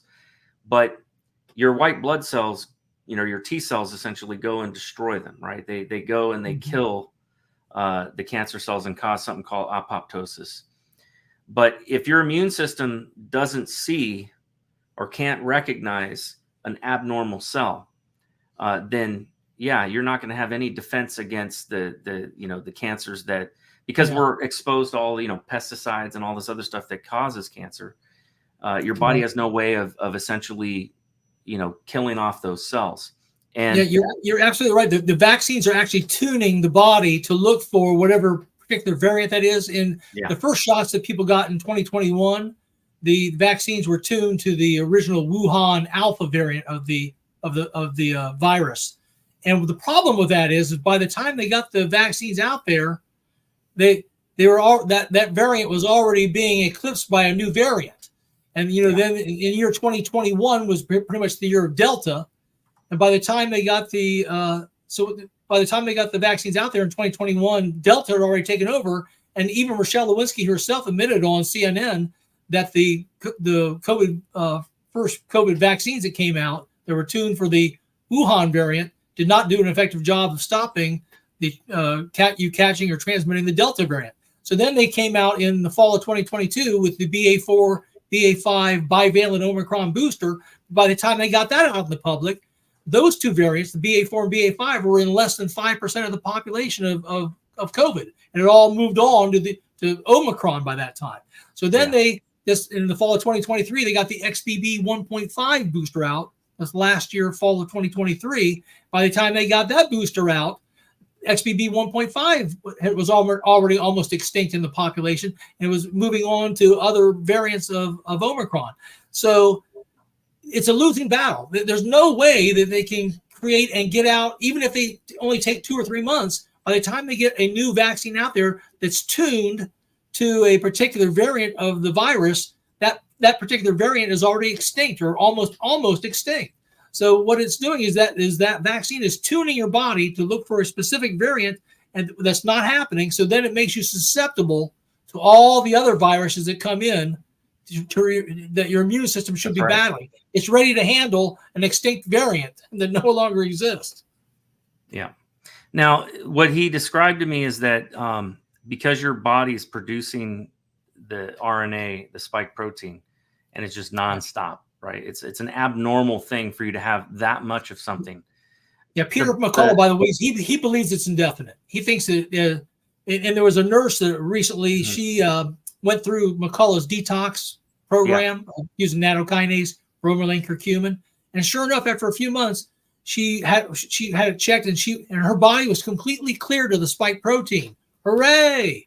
Well, guess what? A few months later, she had her blood checked again. The spike protein was back, which was telling her, she said, hey, my body is still a spike protein factory. It changed her DNA. The mRNA is still actively producing spike protein in whatever cells it's in all around my body. So unfortunately, this may be the therapies we're talking about using, the supplements to help curtail the problem, may have to be used on and off for the rest of the person's life if they continue, if their own body continues to produce the damaging spike protein. Yeah. From the vaccine. So he mentioned that there's something called an IgG shift. Have you heard about that? So this was the one of the research studies that was pretty well done, documented. They did a study in Germany, I think, and then Texas, I think was the other place, but it was a university in the U.S. and one in Germany.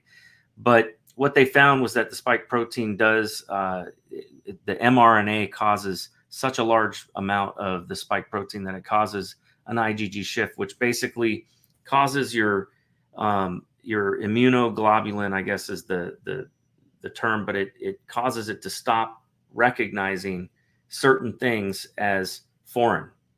And so that's why, we're seeing, I think, all these turbo cancers and things like that. And so it really, now what they found, and this was interesting, one of the studies showed that for people who had 2 booster shots, that they about half of the people, had experienced an IgG shift.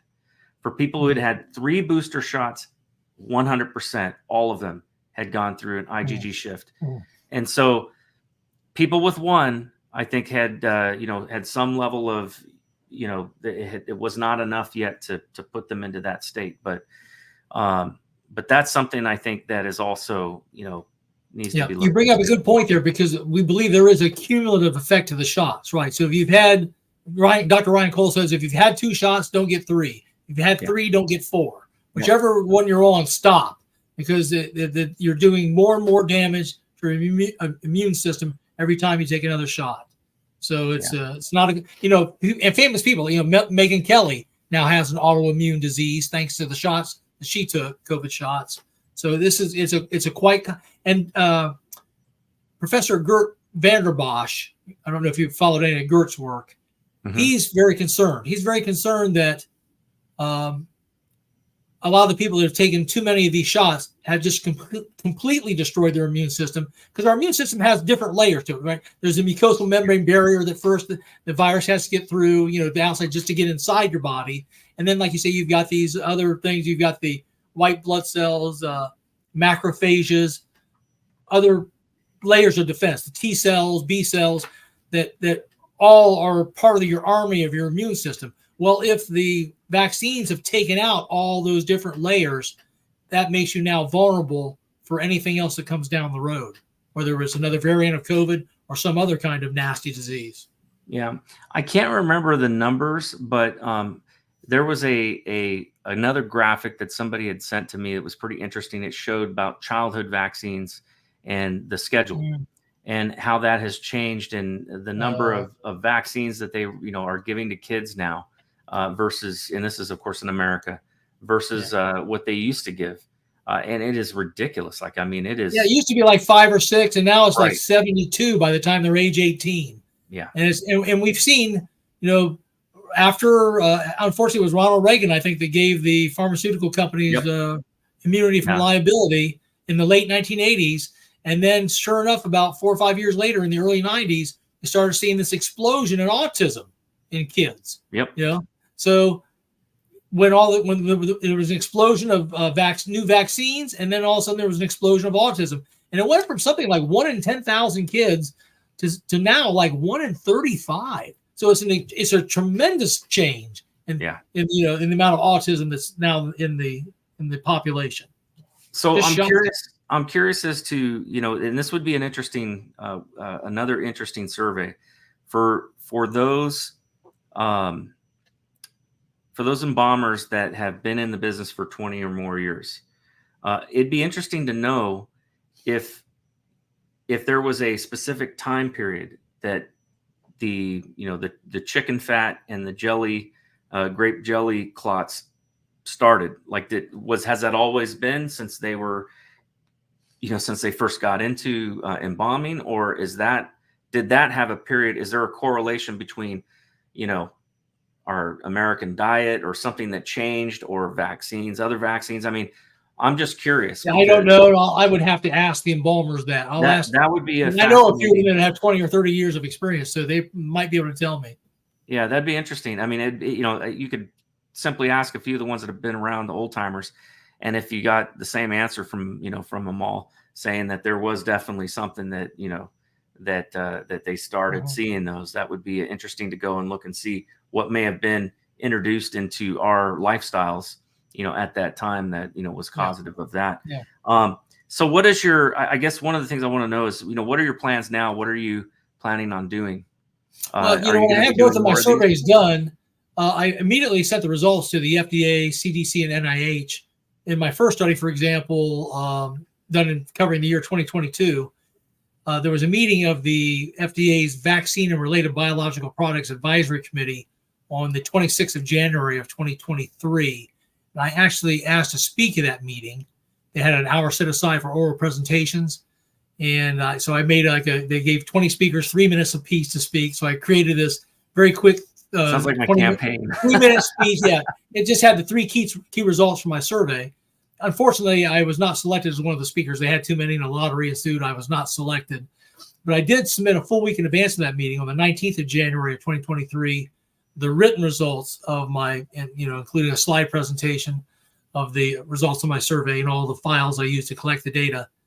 And I did get a tracking number, Nate, from the FDA for that written submission, but not once throughout the entire year of 2023, nor this year of 2024, as the FDA or CDC or NIH ever contacted me.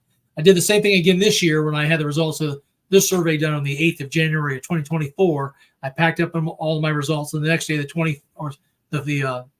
9th of January of 2024, I sent them again to Mandy Cohen at the CDC, Robert Califf at the FDA, and I believe it's Monica Bertinoli at the NIH, and as well as about 20 other people in their organizations. But not once have I heard anything from any of them from this year either. And it's just a shame, isn't it? Because, as I said, embalmers are finding these things in 20% of their corpses, even now in 2024, 1 out of 5 corpses.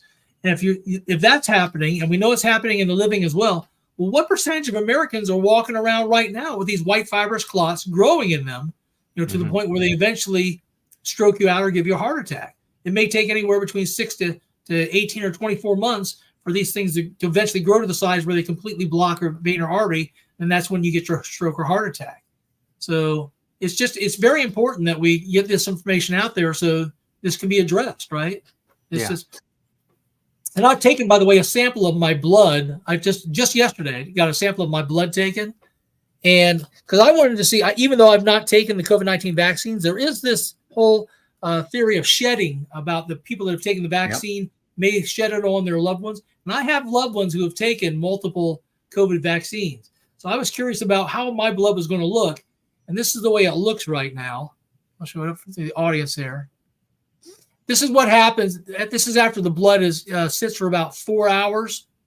It separates naturally into the bottom layer, which is your red blood cells, and that top layer is your plasma, which is a lot of water in the plasma. But there's also other things in the plasma like fibrinogen, and that fibrinogen is in a soluble liquid state.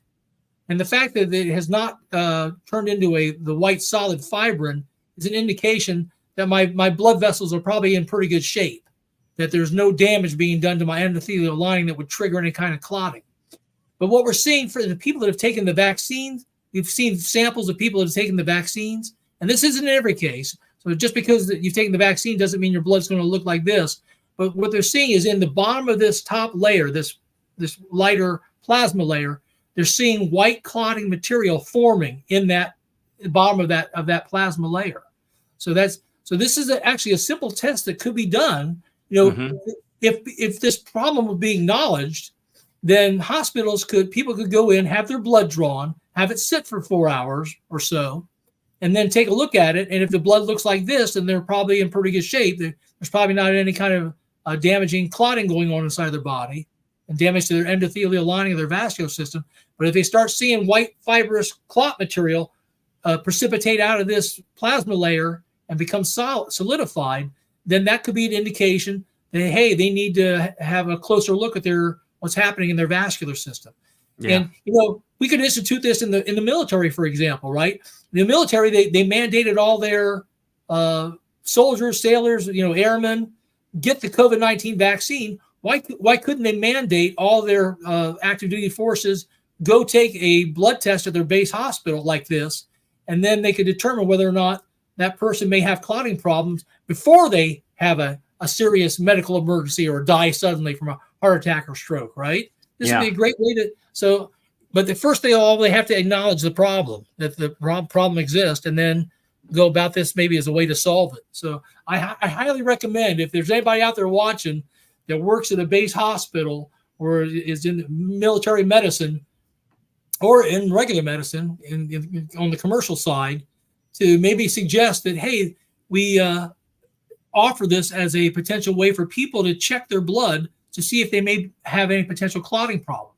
And what's interesting about that is we know there's a few people that have taken the samples and their blood still looks like mine. They don't have any clots in there yet, and they've taken maybe 1 or 2 shots of Moderna or Pfizer. So just because you've taken the vaccine doesn't mean you're necessarily going to form the white fibrous material. But for people that have taken maybe 4 or 5 shots, they have a higher propensity to have the white fibrous material form in their plasma, which supports the theory of multiple buildup of the spike protein and the lipid nanoparticles from the vaccine, exacerbating the damage to the point where it causes white fibrous clots to start to form. So, man, wow. Well, I'm looking here at some of the comments and stuff. I don't really have a whole lot of questions. I think may have been some asked in the back early on, but this has been a very eye-opening talk, and I really appreciate you coming on. I always like to give the last word to my guest and give them opportunity to, if there's one thing that people take away from this conversation, what would it be? What would it be that you would want people to take away from this conversation? You have to take control of your own medical freedom. As you talked about earlier, this is your body. You only have one. So, and a lot of people have rightfully lost trust in our established medical system. We think a lot of the doctors are captured with carrots and sticks that they've got, that they have to promote the vaccine, even when I think a lot of them suspect the vaccine may be damaging a lot of people. So do your own research.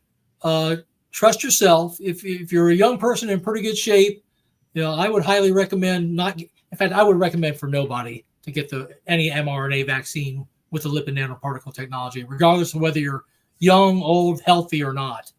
And people can go to, if they want to see more of my work, they can go to a Substack by my assistant, Laura Kasner, Kasner, and she has a Substack called Clotastrophe. It's a play on the word catastrophe, but it starts clot, C-L-O-T, catastrophe, right? Clotastrophe.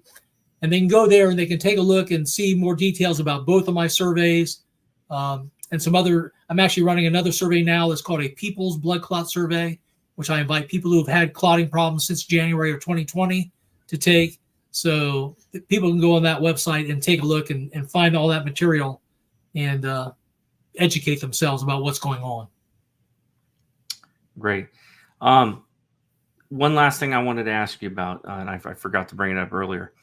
There were some other treatments that had come out, monoclonal antibodies and things like that. Has there been any kind of issues that they've seen with those, with people having problems? I don't know much.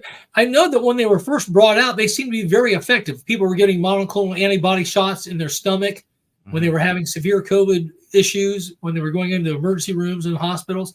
And they seemed to be doing well when they got those monoclonal antibodies. But then, for some reason, Big Pharma and the government started pulling back on giving those monoclonal antibodies to people. I never understood why that was going on. Other than that, I don't know much about that subject. Other than the fact that the reason I was asking, they were withdrawn because they wanted you solely to take the vaccines, go on remdesivir and a ventilator. And that was it. That was the protocol. I was wondering because the VA, I had COVID, and so they offered me the monoclonal antibodies, and I did do that. And I was just wondering because one of the things. Did it help you, Nate? No. Well, I mean, I don't know because honestly, here's the thing that bothers me. I got worse after I had the monoclonal antibodies. Like I felt horrible, but I don't know if that was just COVID, going through its course or whatever. Yeah. But I did get over it in a couple of days.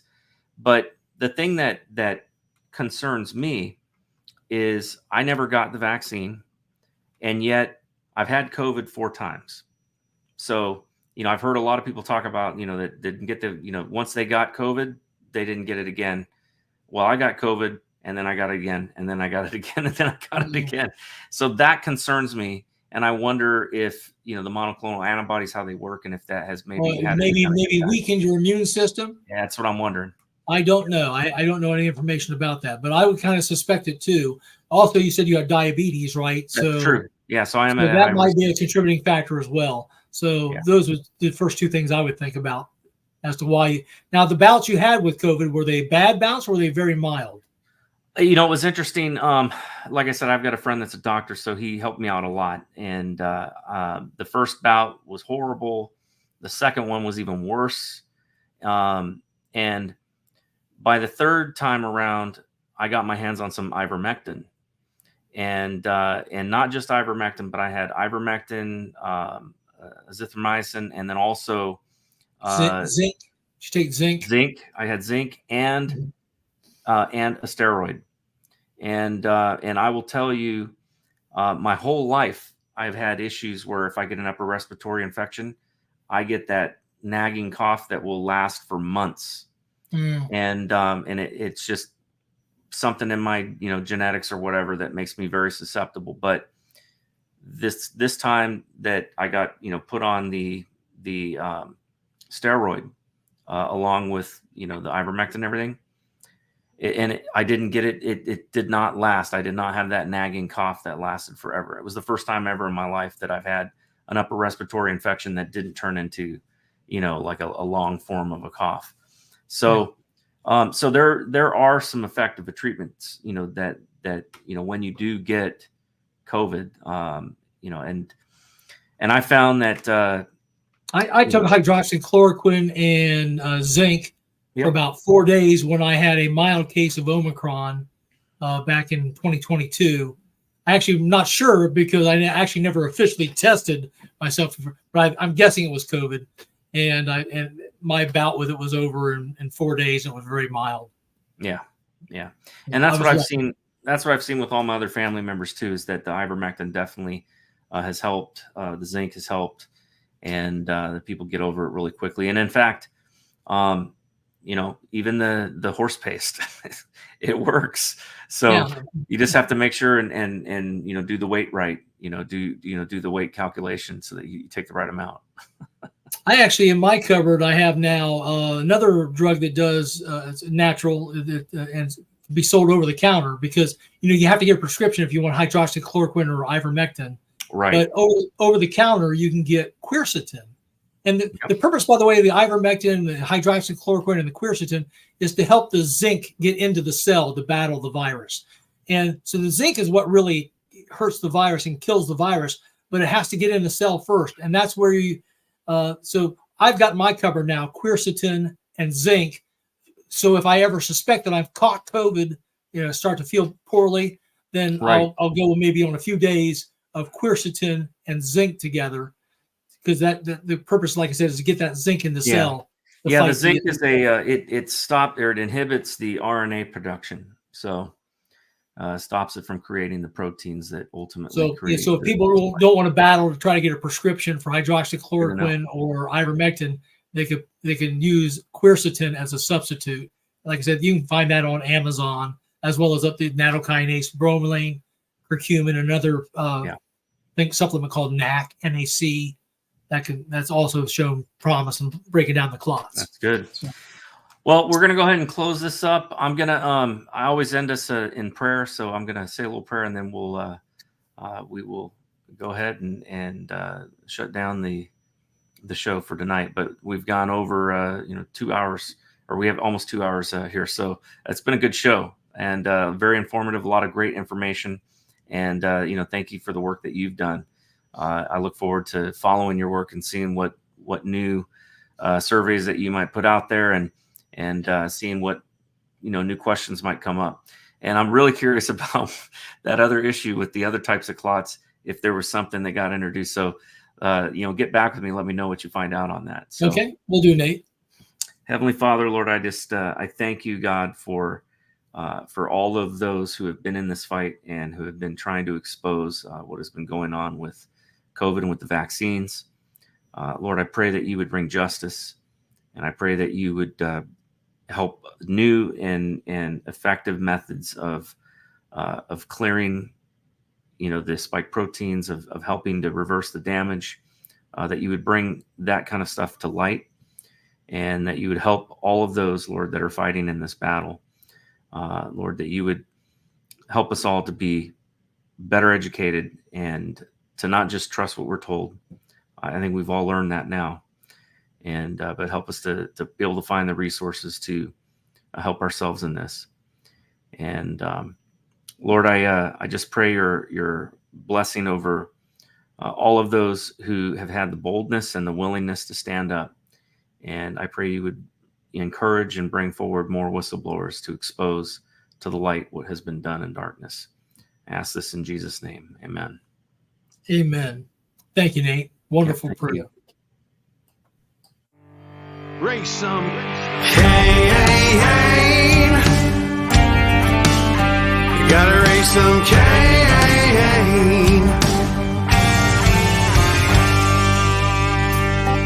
In the heartland where the faith runs strong,